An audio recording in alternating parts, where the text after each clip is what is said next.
Hi folks, Lionel here. Two questions for you today. Number one, what is your number one channel, digital or otherwise, to recruit truck drivers? And number two, what would you do if that channel went away overnight? So I've got a story for you here. I know of a company in the truck driving space, and one of their main challenges, like pretty well every trucking company, is hiring good people. Now, thankfully, they have access to a number of different recruitment channels, but one of their most popular is Indeed. Like a lot of you watching this, again, Indeed is just a behemoth in the recruitment space. They've really taken over, and it's a great way to access, hundreds and thousands of candidates for your business. Anyway, so let me tell you the story. So early morning, all of a sudden, hundreds of emails start coming in. These emails were all sign-ups for e-newsletters. So basically these hackers were signing up this company for a whole bunch of online email newsletters. Somewhere in those hundreds of emails that came in, there would have been an email that helped these hackers compromise the company and actually access their email and ultimately the Indeed account. Within probably an hour or two, and these emails were still coming in, all of a sudden there's no access to Indeed. Very shortly after, this company starts getting messages in Facebook Messenger, people asking if this work from home opportunity is legitimate or not. Of course, you can imagine this trucking company is pretty surprised to know about these work from home opportunities all over the place in Canada and the US. Obviously, they didn't place them. So, they were surprised and like, what are you talking about? And then they were able to find out, even though they couldn't get into Indeed, they were able to find the job postings online through Indeed. Short story there was about a $2,000 ad spend within a couple hours. And basically these hackers were reaching out to people and actually asking them to apply.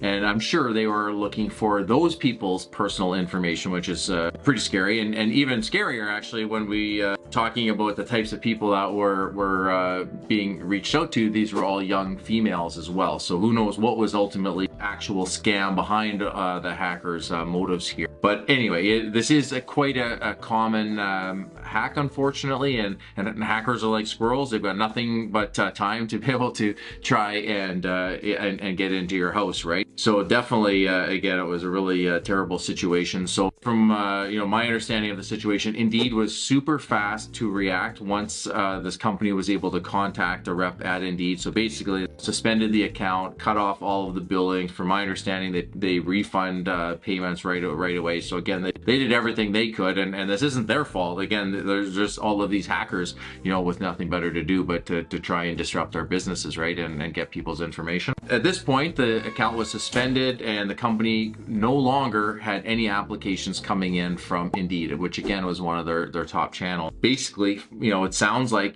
in order to get this account back and have access and security in place, it's already been over a month to resolve it, and it could be upwards of 2 months, until everything is all sorted out. So imagine if you're one of those companies. Again, thankfully this company isn't in this boat, but imagine if you're one of those companies that don't really understand what channels are working, and you just spend tens of thousands or hundreds of thousands of dollars in Indeed because that's the only thing you're able to get some traction on, and all of a sudden like that, someone hacks it and you're on the outside looking in. So that definitely is not a great situation to be in. So I just wanted to be able to share that story just to be able to give you some context of things that actually do happen. And since I've heard of this situation, I've actually come across many other cases of it as well. And basically the story is exactly the same. I just want to share a couple of thoughts and lessons, to help avoid these situations in the future here. So my first thought as we're getting into this is, I'm talking about Indeed right now, but again, this isn't Indeed's fault necessarily. There's all types of reasons that these things could happen. Actually, Indeed, you could do something wrong. Like I know of a company that they had their whole HR team, they were setting up their own Indeed accounts and reaching out to people, and that's a direct violation of Indeed, and that company was blacklisted. So there's things like that could happen. There's people that have huge YouTube audiences and they get suspended.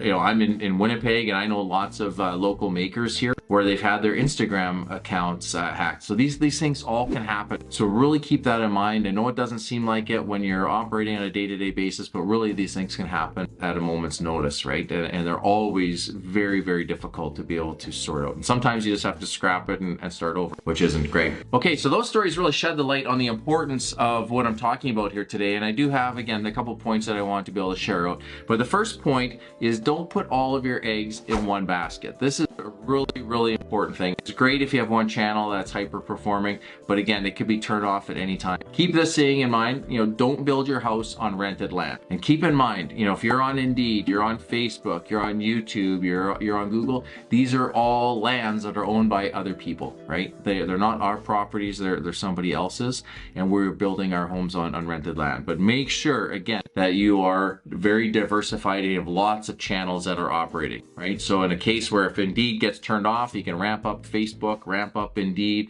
ramp up something else. Again, you're in a lot better position, and you're in a position of strength in that case, right? Rather than weakness. Don't share passwords. Make sure you have a modern password keeper, and you don't want your staff emailing, Instagram passwords, Indeed passwords back and forth, those sorts of things. Make sure that two-factor authorization is on your account as well. I do realize, like we manage a whole bunch of different accounts. It is a pain when every time we're going to a different client's account that we have to go through the two-factor. But if that's the pain that we have to pay to not have to deal with something for 2 weeks, like in this company's situation I'm telling you about, that is a small price to pay, and I gladly would pay it every day to be able to keep that account secure. Maybe just a final point is, teach your staff to be on the lookout for scams and hackers. If something comes in, like 200 emails come in within a half an hour, totally strange emails where you're being signed up for all these newsletters, make sure people are on alert right away to be able to notify, the leaders in the business and the IT or systems team, and that they're not clicking on all of these different links or trying to unsubscribe because they didn't, right? Again, these hackers are incredibly crafty. This company that had this situation that happened to them, they were by no means the only one. So keep that in mind, okay? So again, it's sort of a long video here today, but I did want to actually share some stories and add some context. But really the short story to this, again, is make sure that you are operating on many channels so you are in a position of strength and that you're not held hostage because your one and only channel for attracting drivers is cut off. I'd love to hear from you. If you have a similar story in your business or other businesses that you know of, please let me know about that. And also if you have other stories and anecdotes you can share about working with different channels and which channels you like best, whether you find more drivers on Facebook or through YouTube ads, through something like an Indeed or Craigslist or Kijiji in Canada. I'd love to hear about that in the comments as well. Thank you very much for watching. I wish you all the best. Onward and upward.